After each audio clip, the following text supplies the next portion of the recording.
So I spent a lot of time this weekend thinking about position groups around college football that are going to have to step up during the course of the 2023 season, and I kept coming back to one position group in particular, and that's the Oklahoma wide receiver room.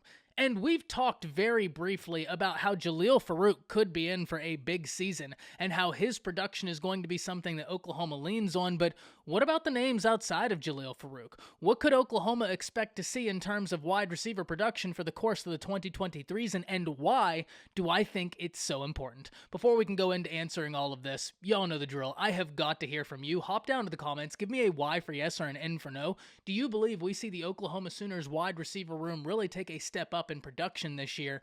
Let me know what you're thinking. If you're new to the channel, be sure to subscribe, hit that bell notification as I do constant college football content. You don't want to miss any of it. If you enjoyed the content, be sure to like and comment down below. Those interactions don't seem like anything, but they are truly massive to content creators such as myself, and we're on a push to 20,000 subscribers. I'd love to have you a part of this unbelievable community. But having said all that, let's jump right into this. And I had hinted at this during the Jaleel Farouk video, but I don't think people understand how much production and productivity Oklahoma has got to replace along this wide receiver room. If we look from a pure receptions perspective, they have to replace close to 60% of the productions they saw during the course of the 2022 season.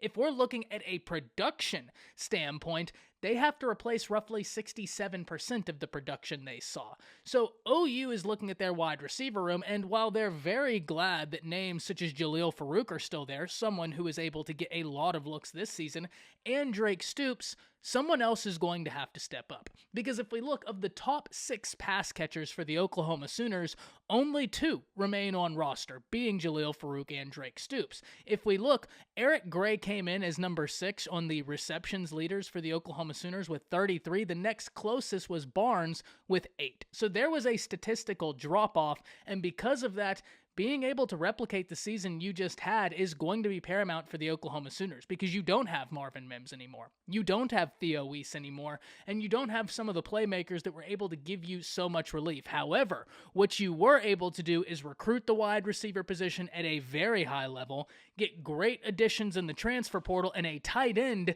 that I think is going to mean a lot to y'all. And let's start off with the guys you've been able to recruit. Because whenever we talk about who's going to step up along the Oklahoma wide receiver room, there are 2 names that I always hear that Oklahoma fans are so excited about. And those are the names I want to start with. Anderson and Jaden Gibson. Both individuals, bigger frame guys. Both individuals have got sneaky speed. And if you're Jeff Lebby, that's what you utilized a lot when you were at Ole Miss. Bigger wide receivers that could really move, that were mismatches. Because not only could they high point to football, not only could they be more physical in the red zone, they were a lot faster than you thought they were. And we saw that with Jaden Gibson during the course of the spring game, and so many people are excited to see what he can do. We've heard some of the coaches talk about him, but as well with Anderson. These 2 guys have a ton of ability, and I can't wait to see how it all comes together. Luckily, if you're Oklahoma, you have Stoops, who you can work out the slot if you put both those guys on the outside, or even Jaleel Farouk.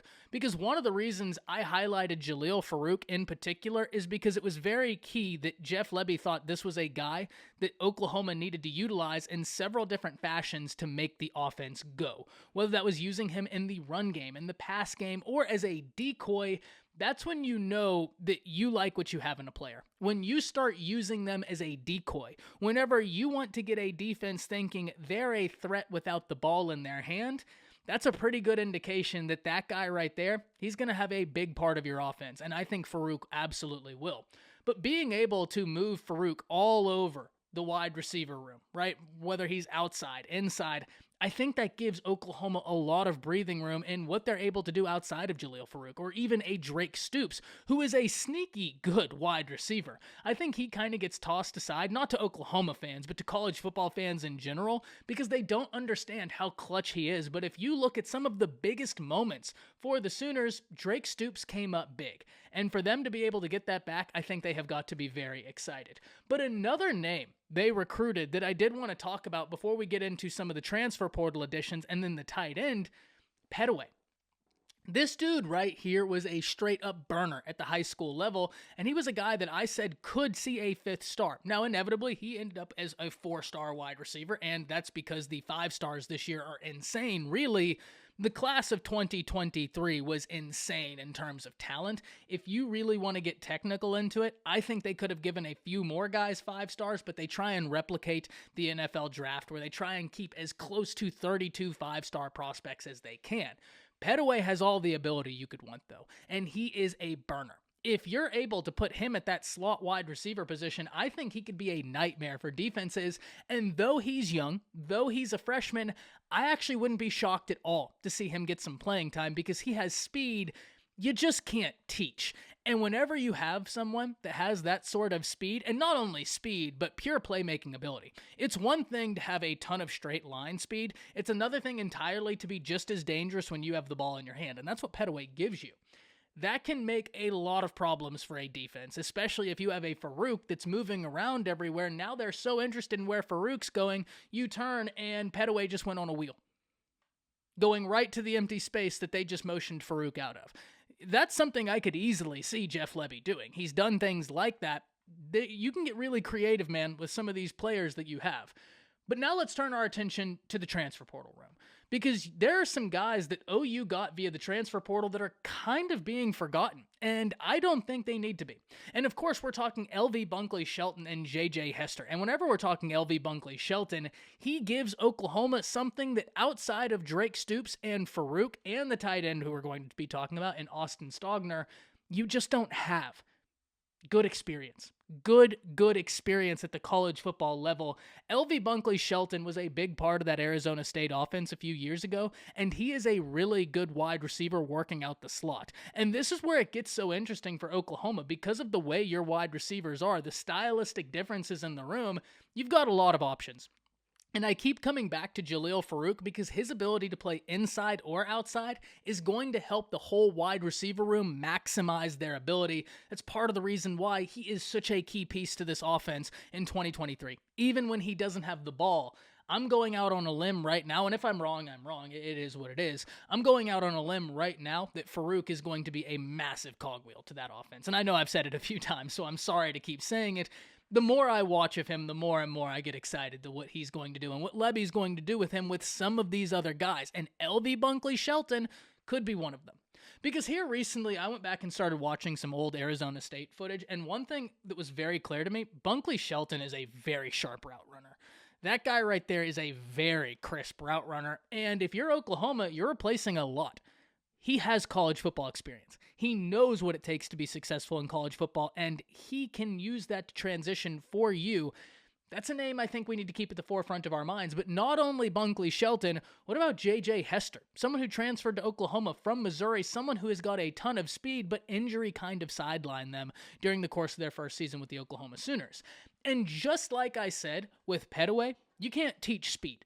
You either have it or you don't. The last name we need to talk about, though, in terms of transfer portal additions is the one you just got, Andrell Anthony, another guy that has got size plus speed, someone we saw take a 90-plus yard touchdown during his career with the Michigan Wolverines.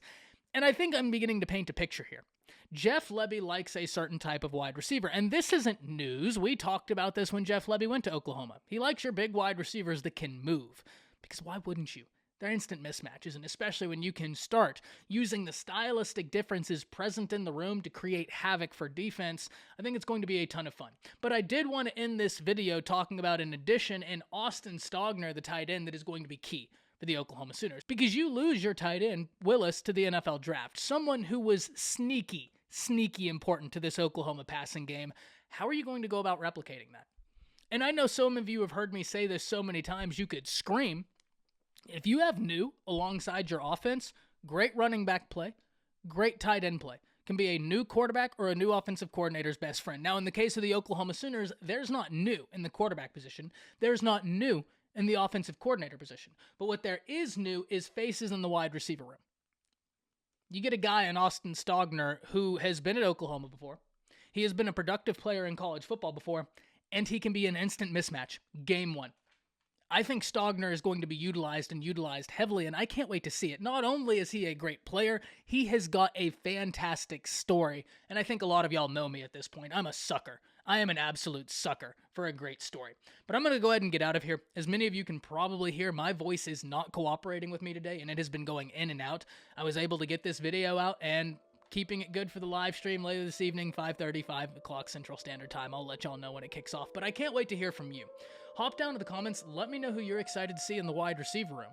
Oklahoma has done a great job on the recruiting trail. It's something that I really talk about a lot when I talk about Brent Venables, that he really needs to get his roses there, because he didn't have an easy season, and he certainly didn't inherit an easy situation. He's made the most out of a bad situation. Can't wait to see what the future holds for him. But hop down to the comments, let me know what you're thinking. That's it. See ya.